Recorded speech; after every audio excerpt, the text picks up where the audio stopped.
আগুন লেগেছে কি করবেন রাজপথ রাজপথ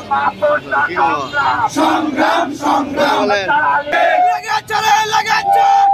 আগুন লেগেছে আবু সাঈদ মুর্তজা মেধা মেধা আপোষটা সংগ্রাম সংগ্রাম সংগ্রাম আরেকবার চব্বিশের হাতিয়ার আমির মুক্তির ভূমিকায় অবতীর্ণ হব আমরা শহীদ ফয়সাল আহমেদের ভূমিকায় অবতীর্ণ হব সেখানে আমরা দেখতে পেয়েছি একজন শিক্ষার্থী 41 পেয়েও সুযোগ পায় অন্যদিকে তাকালে দেখা যায় একজন মেধাবী শিক্ষার্থী 70+ মার্ক পেয়েও মেডিকেল ভর্তি পরীক্ষায় সুযোগ পাচ্ছে না এখানে বোঝা যাচ্ছে মুগ্ধ ওয়াসিমরা যে রক্ত দিয়ে বাংলাদেশের রাজপথকে রঞ্জিত করেছে যদি আবারও সেই ওই স্বৈরাচার বিরোধী যদি আবারও সেই